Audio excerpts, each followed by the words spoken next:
नमस्कार बच्चों। आज हम पढ़ने और समझने वाले हैं क्लास 10th एसएसटी सामाजिक विज्ञान की वर्कशीट नंबर 88 यानी कि कार्यपत्रक संख्या 88 को। यह आपकी 16 फरवरी 2022 की वर्कशीट रहेगी और आज की इस वर्कशीट में हम अपना इकोनॉमिक्स अर्थशास्त्र के 4th चैप्टर वैश्वीकरण और भारतीय अर्थव्यवस्था को पढ़ना जारी रखेंगे। इस वर्कशीट में हम बात करेंगे डब्ल्यूटीओ की, विश्व व्यापार संगठन की बात करेंगे, समझेंगे कि ये क्या है और इसके प्रमुख कार्य या फिर उद्देश्य क्या है, और साथ ही साथ हम समझेंगे कि वैश्वीकरण के भारत के ऊपर, भारतीय लोगों के ऊपर क्या प्रभाव पड़े। कुछ सकारात्मक प्रभाव है, कुछ नकारात्मक है, यानी कि पॉजिटिव भी है और कुछ नेगेटिव भी है। दोनों को ही हम समझने का प्रयास करेंगे। तो चलिए शुरुआत करते हैं हम आज की इस वर्कशीट की, और सबसे पहले हम बात करेंगे डब्ल्यूटीओ की। डब्ल्यूटीओ मतलब वर्ल्ड ट्रेड ऑर्गेनाइजेशन, यानी हिंदी में कहें तो विश्व व्यापार संगठन। इसकी स्थापना 1995 में की जाती है, और 1995 में यानी कि जब इसकी स्थापना की जाती है 1995 में, तो उस वक्त संस्थापक देशों में भारत भी शामिल था। इसका प्रमुख जो उद्देश्य है इस संगठन का, वो है अंतर्राष्ट्रीय व्यापार को बढ़ावा देना, अंतर्राष्ट्रीय व्यापार को उदार बनाना।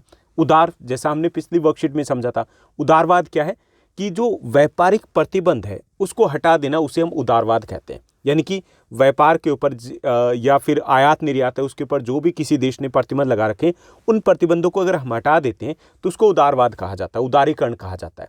तो ये जो विश्व व्यापार संगठन है, ये क्या चाहता है? ये चाहता है कि विश्व में व्यापार है वो बिना किसी बाधा के होता रहे, यानी उसके ऊपर कोई रोक टोक नहीं होनी चाहिए, किसी प्रकार के प्रतिबंध नहीं होने चाहिए। यानी कि ये इसका प्रमुख उद्देश्य क्या है? अंतर्राष्ट्रीय व्यापार को ज़्यादा उदार बनाना है, यानी कि ओपन जो व्यापार की पॉलिसी है उसको लेकर के आगे बढ़ता है डब्ल्यूटीओ। और इसकी जो शुरुआत या फिर इसकी जो स्थापना की गई थी, वो विकसित देशों की पहल पर इसको शुरू किया गया था। विकसित देशों, क्योंकि ज़्यादातर जो व्यापार है उसमें हिस्सेदारी सर्वाधिक किसकी है? विकसित देशों की है। तो विकसित देश, उन्हें कच्चा माल चाहिए, उन्हें अपने तैयार माल को बेचने के लिए मार्केट चाहिए। तो वो चाहते थे कि जो अंतर्राष्ट्रीय व्यापार है, इंटरनेशनल जो ट्रेड है, वो खुला होना चाहिए, उसके ऊपर किसी प्रकार की रोक या टोक नहीं होनी चाहिए। तो उसी उद्देश्य को लेकर के विश्व व्यापार संगठन इसकी स्थापना की जाती है। विश्व व्यापार संगठन के यानी कि पहला काम तो हमें पता चल गया, पहला जो कार्य या उद्देश्य होता है कि अंतर्राष्ट्रीय व्यापार को बढ़ावा देना या फिर अंतर्राष्ट्रीय व्यापार को उदार बनाना। ओके, इसका दूसरा कार्य होता है इंटरनेशनल ट्रेड, यानी कि अंतर्राष्ट्रीय जो व्यापार है उससे संबंधित नियमों को निर्धारित करना। यानी कि व्यापार को लेकर के जो भी नियम, कायदे, कानून है वो निर्धारित कौन करेगा? ये डब्ल्यूटीओ करता है, वर्ल्ड ट्रेड ऑर्गेनाइजेशन करता है। इसके साथ साथ ये भी देखता है कि नियमों का ठीक से पालन हो। साथ ही साथ अगर व्यापार से संबंधित किसी प्रकार के झगड़े हैं तो उन झगड़ों का निपटारा करना भी डब्ल्यूटीओ का ही प्रमुख कार्य होता है। यानी कि 3 अगर ये 4 आप कार्य कर लेते हो तो काफ़ी रहेगा, क्योंकि आपके बोर्ड एग्जाम के लिए काफ़ी इंपॉर्टेंट क्वेश्चन रहने वाला है कि विश्व व्यापार संगठन से आप क्या समझते हो और उसके प्रमुख कार्य या फिर उद्देश्य क्या है। तो विश्व व्यापार संगठन तो क्लियर हो गया कि एक अंतर्राष्ट्रीय संगठन है, और इसकी फुल फॉर्म की बात करें तो डब्ल्यूटीओ यानी कि वर्ल्ड ट्रेड ऑर्गेनाइजेशन है, और इसकी स्थापना 1995 में की गई थी। उसके बाद 3 उद्देश्य अगर आप कर लोगे तो काफ़ी रहेगा। पहला उद्देश्य अंतर्राष्ट्रीय व्यापार को बढ़ावा देना, दूसरा अंतर्राष्ट्रीय व्यापार के लिए नियम निश्चित करना, और तीसरा व्यापार से संबंधित झगड़ों का निपटारा करना। ये प्रमुख कार्य या फिर उद्देश्य होते हैं। वर्तमान की अगर बात करें तो जो डब्ल्यूटीओ है इसके लगभग 160 देश है वो सदस्य है, यानी कि 160 देश है जो डब्ल्यूटीओ के नियमों को मानते हैं और डब्ल्यूटीओ के जो नियम है उसी के अनुसार व्यापार करते हैं। अब हम बात करेंगे हमारे आज के सेकंड टॉपिक की, वो है विश्व व्यापार या वैश्वीकरण की। अगर बात करें तो वैश्वीकरण के प्रभाव क्या है? वैश्वीकरण, जिसके बारे में हम पिछली कुछ वर्कशीट से पढ़ते आ रहे हैं, वैश्वीकरण मतलब विश्व का एकीकरण हो जाना, यानी पूरा विश्व है वो एक गांव की तरह हो गया। पूरे विश्व की जो मार्केट है, जो बाजार है, वो आपस में जुड़ गए, वो वैश्वीकरण है। अब जो वैश्वीकरण है, जो बाजार आपस में जुड़े हैं, पूरे विश्व का एकीकरण हो गया है, उसके क्या प्रभाव पड़े? हम यहाँ पे भारत के परिप्रेक्ष्य में देखेंगे कि भारत के ऊपर इसकी क्या प्रभाव पड़े। तो वैश्वीकरण और उत्पादकों, स्थानीय और विदेशी दोनों प्रकार के जो उत्पादक हैं, उनके बीच में कंपटीशन है वो बढ़ा है। ठीक, अब वैश्वीकरण से क्या हुआ है? जैसे चाइना का माल है वो यहाँ पर मिल रहा है इंडिया में, इंडिया का जो स्टील है वो चाइना में मिल रहा है। अब क्या हुआ कि चाइना वाले वो इंडिया के साथ कंपटीशन कर पा रहे हैं। अमेरिका के प्रोडक्ट इंडिया में मिल रहे हैं, इंग्लैंड के प्रोडक्ट इंडिया मिल रहे हैं, इंडियन प्रोडक्ट है वो अफ्रीका में मिल रहे हैं। कंपटीशन बढ़ गया ना कंपटीशन। अब ये जो कंपटीशन बढ़ा है, चाहे वो अंतर्राष्ट्रीय उत्पादक हो चाहे वो स्थानीय उत्पादक हो, उन दोनों के बीच में कंपटीशन बढ़ा है। इस कंपटीशन बढ़ने से जो शहरी उपभोक्ता है, ओके, कंज्यूमर है, जैसे आप हम सभी क्या शहरी है, दिल्ली वाले सारे, तो उनको फायदा हुआ है, उनको बहुत बड़ा लाभ हुआ है। क्या लाभ हुआ है? एक तो पहले से अधिक हमारे पास विकल्प उपलब्ध हो गए। जैसे पहले मान लीजिए कि वैश्वीकरण से पहले क्या था, हमारे इंडिया के कुछ ब्रांड अवेलेबल थे। अब मार्केट में चले जाइए, चाहे वो कपड़े के ब्रांड हो, चाहे वो टॉयज़ के खिलौने के ब्रांड हो, चाहे वो आपके मोबाइल फ़ोन के हो, चाहे वो ऑटोमोबाइल गाड़ियों के हो, चाहे वो टीवी के हो, किसी भी चीज़ के हज़ारों प्रोडक्ट मिलेंगे। विकल्प बढ़ गए ना, यानी कि हम चूज कर सकते हैं अपने अकॉर्डिंग। पहले तो यही था कि 2 या 4 प्रोडक्ट होंगे, चूज कर लीजिए। जैसे मोबाइल फ़ोन की बात करें तो 1998 2000 के आसपास देख लीजिए, 2005 तक भी देख लीजिए, नोकिया होता था, मोटरोला होता था, चूज कर लीजिए, 2 या 4 उनके प्रोडक्ट होते थे। अब हमारे पास विकल्प बढ़ गए। ये सब कैसे हुआ? वैश्वीकरण के कारण। दूसरा, गुणवत्ता बेहतर हुई है। पहले जो क्वालिटी थी उसकी तुलना में अब क्वालिटी में इंप्रूवमेंट हुआ, सस्ते में क्वालिटी इंप्रूव हुई है, क्योंकि कंपटीशन बढ़ गया। बिकेगा किसका? जो टिकेगा, जिसका बेटर होगा। ओके, तो ये भी एक बड़ा बदलाव आया वैश्वीकरण के कारण, और इससे किसे लाभ हुआ है? हमें लाभ हुआ है। ओके, इसको आप अलग पॉइंट में लिख सकते हो कि इससे पहली चीज़ कि अधिक विकल्प उपलब्ध हुए हैं। दूसरा, इससे गुणवत्ता में इंप्रूवमेंट हुई है, क्योंकि कंपटीशन में अगर टिकना है तो क्वालिटी देनी पड़ेगी। जैसे आप इसको एक अलग एग्जांपल से देख सकते हो कि आपकी कॉलोनी में पहले एक ही शॉप थी। ओके, वो समोसे पोएटीज़ वगैरह कुछ रखता था, एक ही दुकान थी, वो रुपए ज़्यादा लेता था, ठीक से बात ही नहीं करता था। अब 4 शॉप और खुल गई, वैश्वीकरण हो गया। अब क्या करेगा? उसे पता है कस्टमर यहाँ से टूट के दूसरी जगह जा सकते हैं, तो वो गुणवत्ता क्वालिटी बेटर देगा, ठीक से बात करेगा। इसके साथ साथ कीमत में कमी। जब भी कंपटीशन बढ़ता है, दाम कम आते हैं ना। जैसे जियो आया तो इंटरनेट के दाम है वो कितने कम हो गए। पहले अगर शुरुआत की बात की जाए तो यही जो 3G था, लगभग 300 के आसपास का रिचार्ज करवाते थे, 1 GB मिलता था। यानी कि अगर हम हर रोज़ 1 GB की बात करें 30 दिनों तक, तो हिसाब लगा लीजिए कितना महंगा होता था। तो इससे गुणवत्ता ऊपर गई है, विकल्प हमारे बड़े हैं, लेकिन रेट है वो कम हो गए।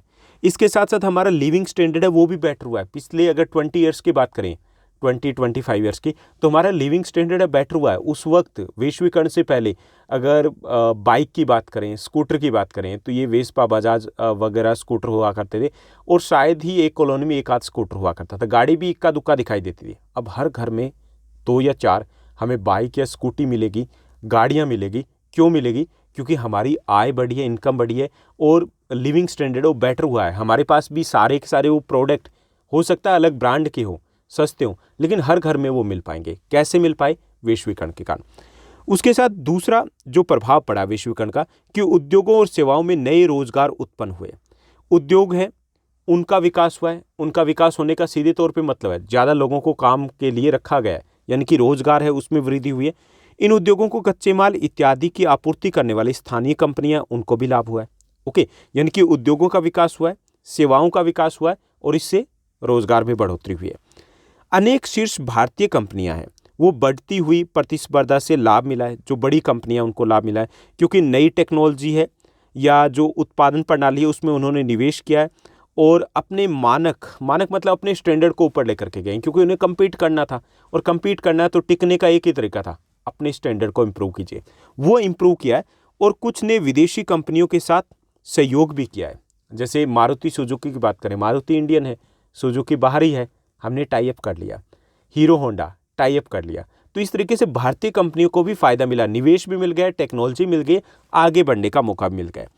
उसी तरीके से भारत की कुछ कंपनियां हैं, उनको बहुराष्ट्रीय कंपनियां, यानी कि मल्टीनेशनल जो कंपनीज है, MNCs है, वो बनने में भी सहायता मिली है। जैसे टाटा मोटर्स है, जो मोटर गाड़ियाँ बनाती है, इन्फोसिस जो IT की कंपनी है, रेनबैक्सी जो दवाइयाँ बनाती है, एशियन पेंट्स जो पेंट बनाती है, सुंदरम फास्टनर्स जो नट एंड बोल्ट बनाती है। इस प्रकार की कंपनियां जो वैश्विक स्तर पर अपना उत्पादन कर रही है। 100 से ज़्यादा देशों में टाटा फैली हुई है, लगभग इतने ही देशों में बाकी सारी कंपनियां फैली हुई है। कैसे संभव हो पाया? वैश्वीकरण के कारण। तो ये भी एक पॉजिटिव प्रभाव है। वैश्वीकरण ने सेवा प्रदाता कंपनियों, विशेषकर सूचना और संचार प्रौद्योगिकी वाली कंपनियां, उनके लिए नए अवसरों का सृजन किया। यानी कि जो सेवाएं देती है, जैसे IT इंडस्ट्री की कंपनी है, उनके लिए तो मौके और ज़्यादा बने हैं। भारतीय कंपनी द्वारा लंदन स्थित कंपनी के लिए पत्रिका का प्रकाशन किया जा रहा है। कॉल सेंटर भी इसके एक एग्जाम्पल है। कंपनी चाइना की, कंपनी USA की, कंपनी ऑस्ट्रेलिया की, कॉल सेंटर इंडिया में बैठा है। ओके, यहाँ पे हमने बना रखा है, यानी कि कॉल सेंटर के ऊपर जो बात कर रहा है, जो कस्टमर सर्विस दे रहा है, वो इंडिया में बैठा हुआ है। ओके, तो ये वैश्वीकरण के कारण हो पाया। इससे देश को न केवल आय हो रही है, इनकम हो रही है, बल्कि रोजगार भी जनरेट हो रहा है। और रोजगार पैदा होने का मतलब सीधे तौर पे निर्धनता में कमी आ रही है, बेरोजगारी में कमी आ रही है। इसके अतिरिक्त आंकड़ा प्रविष्टि यानी कि जो डाटा एंट्री है या लेखाकरण है या प्रशासनिक कार्य है, एडमिनिस्ट्रेटिव जो वर्क है, इंजीनियरिंग है, जैसी कई भारत जैसे देशों में अब सस्ते में उपलब्ध हो गई। यानी कि इस प्रकार के जो कार्य हैं, सुविधाएं हैं, वो भारत में सस्ते में उपलब्ध है और हम इन सुविधाओं को विकसित देशों को दे रहे हैं, यहाँ से बैठे हुए दे रहे हैं, और ये वैश्वीकरण के कारण हो पाए। तो यहाँ पे हमने कुछ पॉजिटिव जो सकारात्मक परिणाम है उसकी बात की है। कौन कौन से हुए कि पहला, अधिक विकल्प हमारे लिए उपलब्ध हैं, वस्तुएं ज़्यादा सस्ती हो गई है, गुणवत्ता में बढ़ोतरी हुई है, सेवाएं बेहतर हुई है, ओके, लिविंग स्टैंडर्ड इम्प्रूव हुआ है, बड़ी कंपनियों को फ़ायदा हुआ है, बड़ी कंपनियों को MNC मल्टीनेशनल कंपनी बनने में सहायता मिली है। यानी कि ये मोटे तौर पे फ़ायदे हुए। नकारात्मक प्रभाव की बात हम अगली वर्कशीट में करेंगे। तो ये थी हमारी आज की वर्कशीट, उसका कंटेंट। अब इसी पर आधारित रहेंगे हमारे आज के कुछ प्रश्न। चलिए इन क्वेश्चंस को सॉल्व करते हैं। तो हमारा पहला जो क्वेश्चन दिया गया कि विश्व व्यापार संगठन है, उस पर हमें एक नोट लिखना है। तो ये आपके बोर्ड एग्जाम के लिए काफ़ी इंपॉर्टेंट रहने वाला है। विश्व व्यापार संगठन अंतर्राष्ट्रीय व्यापार को बढ़ावा देने के लिए यूएनओ के सदस्यों द्वारा 1995 में इसकी स्थापना की गई थी। वर्तमान में लगभग 165 देश इसके सदस्य। हालांकि आपकी वर्कशीट में लगभग 160 देश दिए गए, अगर हम करंट की बात करें तो 165 देश के आसपास है इसके सदस्य। दिल्ली शायद उससे भी आगे निकल गई है। इसके कार्य या उद्देश्य की बात करें तो विभिन्न राष्ट्रों के बीच में व्यापार समझौते करवाना, अंतर्राष्ट्रीय व्यापार के नियम निश्चित करना, खुले व्यापार की नीति को बढ़ावा देना और विभिन्न देशों के बीच में जो व्यापार संबंधित विवाद है उनको संभालना या निपटाना, ये प्रमुख कार्य या फिर उद्देश्य होते हैं विश्व व्यापार संगठन के। तो ये था हमारा पहला क्वेश्चन। उसके बाद सेकंड क्वेश्चन, उसके दो पार्ट रहेंगे। पहला जो हमारा पार्ट है कि विश्व का जो वैश्वीकरण है उसका उपभोक्ताओं के ऊपर क्या प्रभाव पड़ा है, ये हमें बताना है। तो पहला, सबको सकारात्मक प्रभावी रहे। पहला, अब सस्ती वस्तुएं उपलब्ध है। पहला प्रभाव ये पड़ा कि वैश्वीकरण के कारण बहुत सारी कंपनी आ गई, टेक्नोलॉजी नहीं आई, वस्तुएं सस्ते में हमें उपलब्ध है। दूसरा, अधिक विकल्प उपलब्ध है। मार्केट में जाइए, एक ही चीज़ खरीदनी है तो उसके 100 विकल्प उपलब्ध होंगे जो पहले नहीं था। तीसरा, बेहतर गुणवत्ता हमारे लिए उपलब्ध है, जो भी प्रोडक्ट हो वो ज़्यादा बेटर क्वालिटी के अवेलेबल है। चौथा, बेहतर जीवन स्तर, हमारा लिविंग स्टैंडर्ड है वो भी इंप्रूव हुआ है, क्योंकि मार्केट में जो प्रोडक्ट है वो सस्ते में हर घर तक, हर पॉकेट तक उसकी अवेलेबिलिटी है या उसकी पहुंच है। तो ये चार प्रभाव पड़े हैं, चारों सकारात्मक प्रभाव है उपभोक्ताओं के लिए। हालांकि ये शहरी उपभोक्ताओं के लिए प्रभाव रहेंगे, ग्रामीण उपभोक्ताओं को इतने लाभ नहीं मिल पाए हैं। उसके बाद दूसरा जो हमारा क्वेश्चन है कि उसका सेकंड पार्ट रहेगा कि स्थानीय जो कंपनियां हैं उनके ऊपर वैश्वीकरण का क्या प्रभाव पड़ा है। तो स्थानीय कंपनियों ने बढ़ती हुई प्रतिस्पर्धा के कारण मानकों और गुणवत्ता को बेहतर किया। यानी कि बढ़ती हुई जो प्रतिस्पर्धा है, कंपटीशन है, उसे अपनी क्वालिटी को उन्होंने इंप्रूव किया। बहुत सी स्थानीय कंपनियां बहुराष्ट्रीय कंपनियों के तौर पर भी उभरी है। हालांकि छोटी कंपनियों के लिए उतना लाभदायक नहीं रहा है और वे MNC यानी कि मल्टीनेशनल कंपनियां हैं उनकी सामना नहीं कर पाई है और बहुत सी छोटी कंपनियां ठप हो गई है, बंद हो गई है। लेकिन बड़ी कंपनियों के लिए लाभदायक रहा है, क्योंकि उन्हें मल्टीनेशनल कंपनी के तौर पर उभरने में सहायता मिली है। दूसरा ये कि उनकी खुद की गुणवत्ता, क्वालिटी इंप्रूव हुई है। लेकिन छोटी कंपनियों की बात करें तो उनके लिए नुकसानदायक रहा है। तो ये थी हमारी आज की वर्कशीट। उम्मीद करता हूँ कि सब कुछ आपको अच्छे से समझ में आया होगा। अगर आपको ये वीडियो, ये वर्कशीट अच्छी लगी तो इस वर्कशीट को लाइक और शेयर जरूर कीजिएगा। और हाँ, ये कंप्लीट जो चैप्टर है सिंगल वन शॉट वीडियो में हम ऑलरेडी डिस्कस कर चुके हैं। अगर आपने इस वीडियो को नहीं देखा है तो आपको प्लेलिस्ट में जाना है। प्लेलिस्ट में आपको क्लास 10 सोशल साइंस का जीनियस बैच मिलेगा, जहाँ पर आपको सभी चैप्टर्स की वीडियोज़ मिल जाएगी। आज के लिए बस इतना ही। Thank you, bye bye, have a nice day.